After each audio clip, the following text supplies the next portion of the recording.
Hello learners, welcome to my channel ignite to knowledge. आज हम discuss करने जा रहे हैं मनी चैप्टर में आपका definition of money.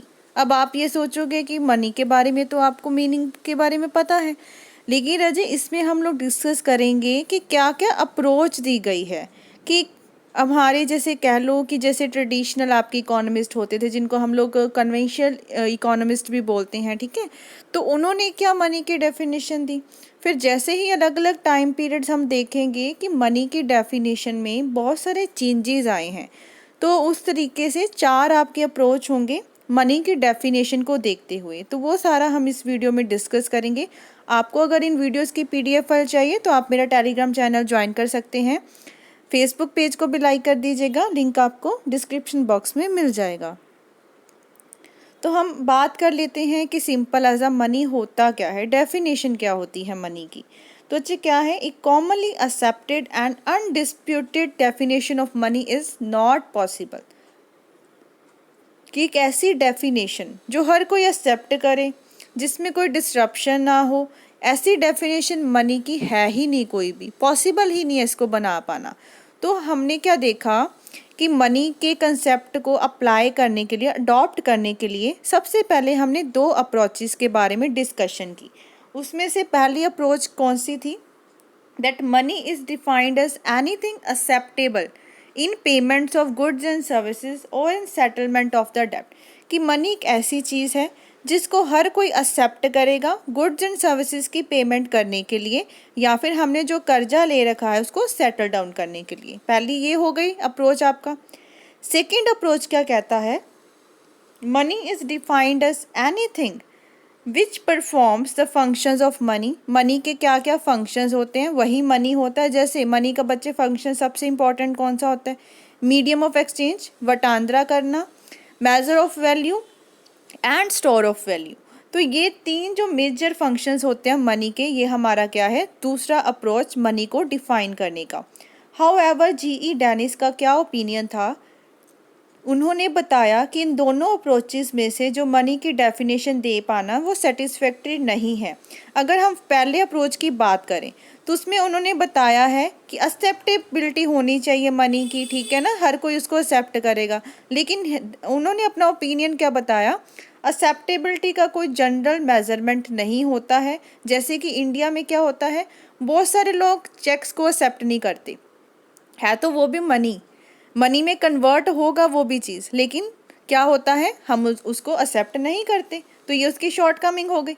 Second approach की शॉर्ट कमिंग क्या है बच्चे, कि बहुत डिफ़िकल्ट हो जाता है स्पेसिफाई करना गुड्स को that may be accepted as money. अब हमने मनी एज अ कह दिया कि जिसकी मेजर ऑफ वैल्यू है, स्टोर कर सकते हैं, मीडियम ऑफ एक्सचेंज है। अब मीडियम ऑफ एक्सचेंज हमने बाटा सिस्टम भी पढ़ा था, गुड्स के बदले में गुड्स को एक्सचेंज किया जाता था, वो भी मनी की ही फॉर्म थी।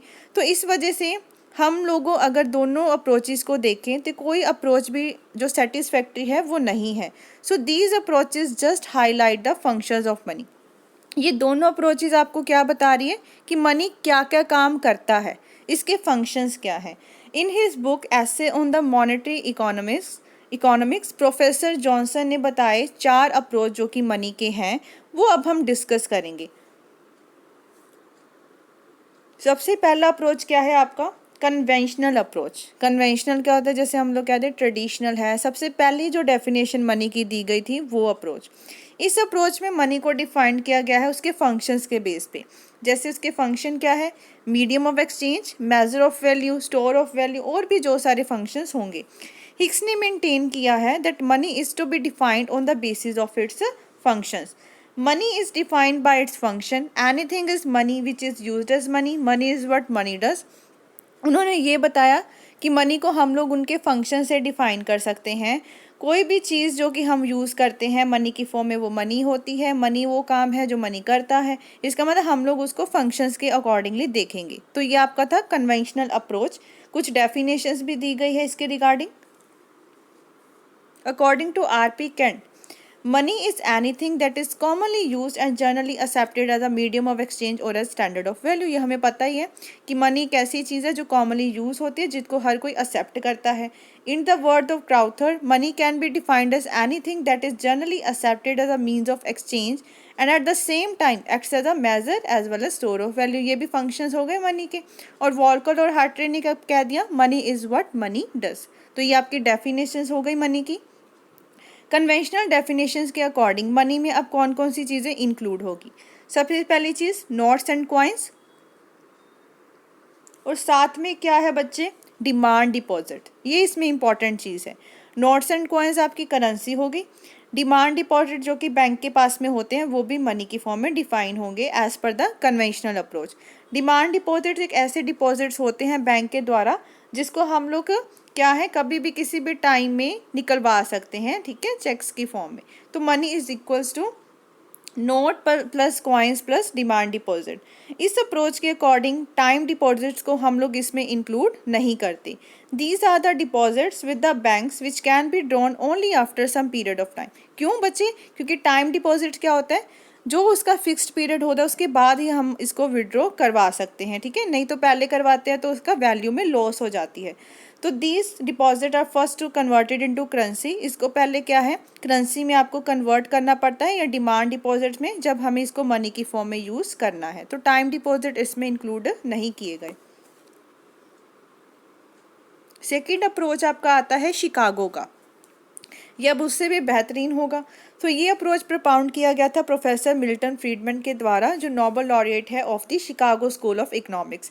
इनके द्वारा मनी क्या होता है, money is a temporary abode of the purchasing power, कि जिसको हम लोग क्या है कुछ समय के लिए यूज़ कर सकते हैं as a form of the purchasing power की फॉर्म में।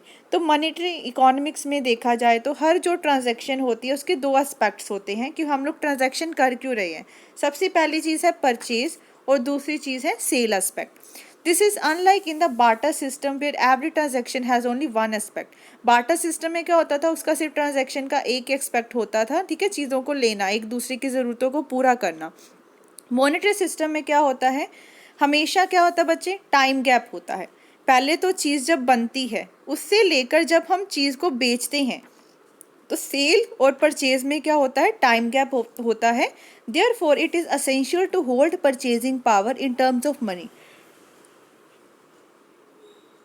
तो आपकी क्या है, आपको अपनी परचेजिंग पावर को होल्ड करके रखना पड़ता है मनी की फॉर्म में जब तक आप उस ट्रांजैक्शन को परफॉर्म नहीं कर लेते, क्योंकि एक समय पे ये साथ दोनों चीज़ें पॉसिबल नहीं होती। सेल एंड परचेज दो एस्पेक्ट्स होते हैं, दोनों में टाइम गैप होता है। तो इसी वजह से हमको कुछ टाइम के लिए अपनी परचेजिंग पावर जो है उसको होल्ड करके रखना पड़ता है। As a temporary abode of purchasing power money includes, अब टेम्पररी आ गया, टाइम पीरियड आ गया ना बच्चे। अब देखो इसमें सेल एंड परचेज में टाइम गैप है, तो अब इसमें हम लोग ना ही सिर्फ डिमांड डिपॉजिट्स को इंक्लूड करेंगे बट टाइम डिपॉजिट्स को भी इंक्लूड करेंगे। तो एक नई फॉर्म आ गई। अब टाइम डिपॉजिट्स को कैश में कन्वर्ट किया जा सकता है without the loss of value, conveniently without the delay. तो इस अप्रोच के अकॉर्डिंग मनी किसके बराबर है, करेंसी। करेंसी में क्या आता है, नोट्स एंड कॉइन्स। फिर है आपका डिमांड डिपॉजिट प्लस आपका टाइम डिपॉजिट। ये अब नई चीज़ है, ये क्या था, शिकागो का अप्रोच था। अब इसके अकॉर्डिंग ये डेफिनेशन जो है ज़्यादा वाइडर है कन्वेंशनल वन से, क्योंकि कन्वेंशनल अप्रोच में हमने टाइम डिपॉजिट को नहीं लिया था, लेकिन शिकागो के अप्रोच में हमने टाइम डिपॉजिट्स को लिया है और इंटेग्रल पार्ट माना है मनी का। कन्वेंशनल अप्रोच में वजह देखा जाए तो मीडियम ऑफ एक्सचेंज जो फंक्शन है मनी का उसको सबसे ऊपर रखा जाता था, लेकिन शिकागो के अप्रोच में मनी को स्टोर करके रखना, क्योंकि उसने बताया ना कि सेल एंड परचेज में गैप होता है, हमको कुछ टाइम के लिए अपनी परचेजिंग पावर होल्ड करके रखनी पड़ती है। तो स्टोर ऑफ वैल्यू इसमें क्या है, सबसे मेन फंक्शन है। फिर है बच्चे इसके पीछे दो रीजंस क्या है, that there is close relationship between national income and total supply of money, जिसमें क्या क्या इंक्लूड होता है, currency, demand deposit and time deposit. क्योंकि बहुत क्लोज रिलेशनशिप होता है किसमें, आपकी नेशनल इनकम में और जो सप्लाई हो रही है मनी में। अब मनी की सप्लाई में क्या क्या होता है, उसमें करेंसी हो सकती है, डिमांड डिपॉजिट्स हो सकते हैं और टाइम डिपॉजिट। सेकंड क्या है, money should incorporate all such goods which are perfect substitute of each other. Time deposit क्या होते हैं, परफेक्ट सब्सटीट्यूट होते हैं मनी के, कि मनी को एक ऐसी चीज़ लेनी चाहिए जो एक दूसरे के परफेक्ट सब्सटीट्यूट हो। इसका मतलब ये है टाइम डिपॉजिट हमने कुछ समय के लिए बैंक में पैसा जमा करके रखा हुआ है, जब हमें ज़रूरत होगी, मतलब जब ही हमारा वो टाइम पीरियड क्या है ख़त्म हो जाएगा, हम उसको निकलवा सकते हैं, कैश की फॉर्म में ले सकते हैं। तो मतलब हमने उसको स्टोर करके रखा, वो पूरा परफेक्ट सब्स्टिट्यूट है, आपको मनी की फॉर्म में वो चीज़ मिल जाएगी। ठीक है, इसी चीज़ को क्रिटिसाइज करते हुए प्रोफेसर जेम्स टॉबिन ने क्या कहा, to include time deposit is an unconvincing prelude to policy conclusion. उन्होंने ये बताया कि टाइम डिपॉजिट को इंक्लूड करना सही बात नहीं है। हाउएवर, लेकिन क्रिटिसाइज करने के बजाय भी हम लोग कह सकते हैं इसने आपके मनी के जो कंसेप्ट है उसको और ज़्यादा वाइडन कर दिया, क्योंकि इसमें हमने टाइम डिपॉजिट को भी लिया है।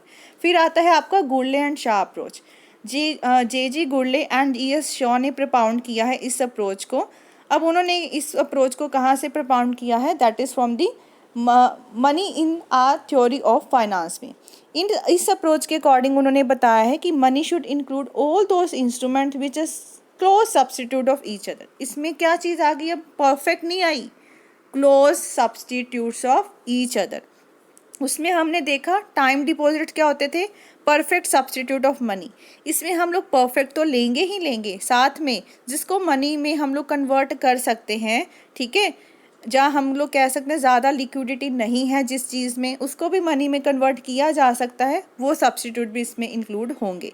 अब देखो, besides currency and demand deposits, money should include time deposit, saving bank deposit, credit instruments, shares, bonds and the like.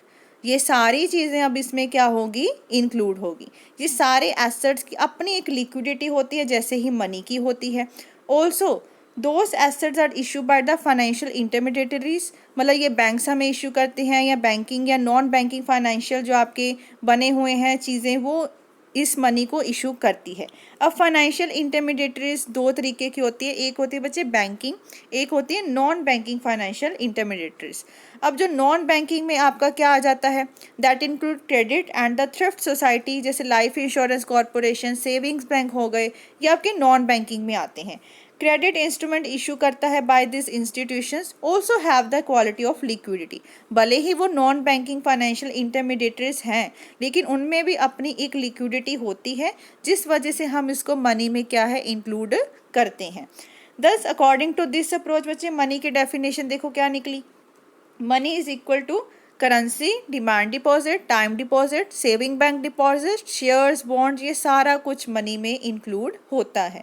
ये अप्रोच क्या कंसीड करता है कि there is a different degree of liquidity among different types of asset. अब हर एक की क्या होगी, लिक्विडिटी अलग अलग होगी। ठीक है, इसी चीज़ को हाईलाइट करते हुए चैटी ने अलग अलग वेटेज दी है सभी को। अब उन्होंने क्या बताया कि जो तो नॉन लिक्विड है, जिसको हम लोग कन्वर्ट ही नहीं कर सकते मनी में, उसको कितनी वेटेज दी, 0। टाइम डिपॉजिट्स को कितनी वेटेज दी, 100%, क्योंकि वो परफेक्ट सब्सटीट्यूट होते हैं मनी के। सेविंग बैंक डिपॉजिट्स को 88% वेटेज, बॉन्ड डिबेंचर्स को 65% की वेटेज दी है। अब दो डिफरेंसेस होते हैं शिकागो में और गोल्डले शाह के अप्रोच में। अब वो देखते हैं। पहला देखो, शिकागो का अप्रोच क्या था, currency, demand deposit, time deposit, यहीं तक था ना। लेकिन गोल्डले एंड शाह अप्रोच का क्या है, 3 एलिमेंट्स इसमें, अबव 3 एलिमेंट्स इसमें इंक्लूड किए गए हैं। ये बाकी सारा तो इंक्लूड है ही, साथ में डिबेंचर्स, बॉन्ड, शेयर्स, आपके सेविंग बैंक डिपॉजिट्स भी इंक्लूडेड हैं। और किसके हैं, नॉन बैंकिंग इंटरमीडिएटरीज के। फिर है Chicago approach accords equal significance to the currency. Chicago ने क्या किया, हर एक को इक्वल सिग्निफिकेंस दिया है, वेटेज नहीं कोई भी दी थी। लेकिन गोल्डले शाह अप्रोच में क्या हुआ है, अलग अलग चीज़ को लिक्विडिटी के आधार पे वेटेज दी गई है। तो हम लोग कह सकते हैं, how ever the notable flaw of this approach is that कोई भी स्टैंडर्ड टेक्निक नहीं है वेट को अकॉर्ड करने की। मतलब उन्होंने वेटेज किस आधार पे दी है, इसको हम लोग डिफाइन नहीं कर सकते हैं। तो ये आपके डिफरेंस थे। लास्ट वन आपका आ जाता है रेडक्लिफ अप्रोच या सेंट्रल बैंकिंग का अप्रोच। इस अप्रोच के अकॉर्डिंग क्या होगा कि money is the credit extended by a wide variety of sources. और भी सारे रिसोर्सेज अब आ गए मनी में। दस मनी में क्या क्या चीज़ें आएंगी, currency, demand deposit, time deposit, saving account deposit, shares, bonds, securities and credit from the unorganised sector. Unorganise sector में आपके जैसे मनी लेंडर्स आ जाते हैं, ठीक है, वो भी क्रेडिट प्रोवाइड करते हैं। ये सारा कुछ इसमें इंक्लूड होगा। इस व्यू के अकॉर्डिंग सिमिलैरिटी होती है बिटवीन मनी में और बाकी सारे फॉर्म जो है फाइनेंशियल एसेट्स में। हैंस टोटल क्रेडिट को भी हम लोग मनी में इंक्लूड करते हैं, क्योंकि इसको हम लोग मेज़र कर भी सकते हैं और नहीं भी मेज़र किया जा सकता है। अब सारी की सारी जो भी हम एक्टिविटीज़ कर रहे हैं वो बच्चे क्रेडिट पे ही अफेक्ट करती है। Indeed money affects economic activities को भी मनी इफेक्ट करती है, बिकॉज बैंक क्रेडिट क्या होता है, एक पार्ट है total credit in the market. Market में जितना भी क्रेडिट चल रहा है बैंक क्रेडिट उसका पार्ट हो जाता है, इसीलिए टोटल क्रेडिट को हम लोग मेज़र कर सकते हैं। रेडक्लिफ कमेटी ने क्या बताया है दैट इंटायर क्रेडिट, जो भी क्रेडिट आपको आ रहा है सारी की सारी रिसोर्सेज है उसमें कुछ ना कुछ लिक्विडिटी होती है, उसको हम लोग मनी मान सकते हैं। ठीक है, हाउ एवर लिक्विडिटी को हम लोग मेज़र तो नहीं कर सकते, मतलब वेटेज नहीं दे सकते, उसको मेज़र नहीं कर सकते कि किस फॉर्म में लिक्विडिटी आपकी प्रेफरेंस हो रही है। लेकिन शॉर्ट में देखा जाए तो अब देखो अलग अलग व्यू पॉइंट्स है सभी इकोनॉमिस्ट के। According to Friedman and Stewart's the definition of money is to be sought for not on the grounds of principle but on the grounds of usefulness. अब ये ना देखा जाए कि किस आधार पे दे रहे हो, प्रिंसिपल्स क्या है, ये देखो कि उसकी यूजेस क्या है, कहाँ कहाँ पे मनी आपकी यूज़ हो रही है। इसी चीज़ को ऑब्जर्व करते हुए प्रोफेसर पॉल डेविडसन ने ऑफर की है एक मॉडर्न डेफिनेशन मनी की। ये डेफिनेशन आपको क्या बताती है, डायनामिक वर्ड के बारे में। अब देखो पॉल डेविडसन ने मेंटेन किया money is anything that fulfils the 3 condition. Money क्या होता है, जो 3 कंडीशंस को फुलफिल करे। सबसे पहली zero elasticity of production. Zero elasticity of production में हम लोग जैसे कहते हैं इनपुट को चेंज करते हैं, जैसे लेबर चेंज कर दी लेकिन प्रोडक्शन में कोई चेंज नहीं है, मतलब कोई आपको फ़र्क नहीं पड़ रहा किसी चीज़ से। Zero elasticity of production. Second है zero elasticity of substitution, substitute नहीं कर पा रहे हो। थर्ड है zero cost of transferring money from medium of exchange to store of value, कि कॉस्ट ना कोई भी पड़े अगर आप मनी की फॉर्म को चेंज करते हो, उसके फंक्शन को चेंज करते हो। तो 3 आपके इंस्टीट्यूशंस हैं मॉनेटरी सिस्टम के। पहला बच्चे कॉन्ट्रैक्ट्स, कॉन्ट्रैक्ट्स का मतलब है एग्रीमेंट्स। फिर है दूसरा आपका इन्फोर्समेंट। इन्फोर्समेंट क्या होता है, किसी चीज़ को हैपन करना, ऐसी सिचुएशन जो पर्टिकुलर चीज़ हो पा रही है। ठीक है, क्लियरिंग क्या होता है, जो आप चेक्स या बाकी सारे पेमेंट्स होते हैं उसको जब हम एक्सचेंज करते हैं मॉनेटरी फॉर्म टर्म में, उसको क्या जाता है, क्लियरिंग। तो हमें अब इस डेफिनेशन से क्या पता लगा, अलग अलग इकोनॉमिस्ट की अलग अलग डेफिनेशन है, कोई एक ऐसी डेफिनेशन नहीं है जिसको सारे मानते हों। इसीलिए देखा जाए तो सबने ज़्यादातर प्रेफरेंस किसको दी थी, लिक्विडिटी को।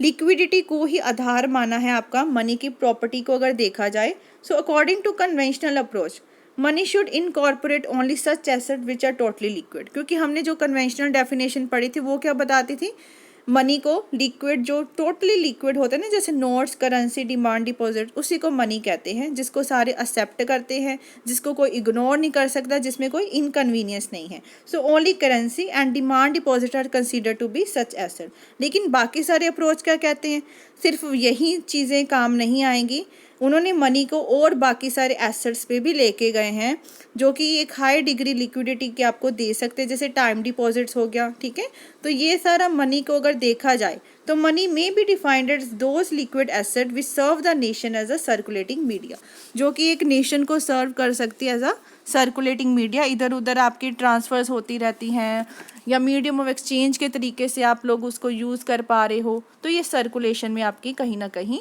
आती ही रहती है। तो ये थे बच्चे डेफिनेशंस आपके अलग अलग इकोनॉमिस्ट के द्वारा दिए गए, अलग अलग अप्रोचेस हैं, तो इसको आप ध्यान में रख लीजिएगा। तो जो मेन आपका वही है कि मनी को डिफाइन कैसे किया गया है। ठीक है, अगर वीडियो हेल्पफुल लगी हो चैनल को ज़रूर सब्सक्राइब कीजिए, like share and comment and press the bell icon, ताकि हर वीडियो की नोटिफिकेशन आपको टाइम टू टाइम मिलती रहे। Thank you.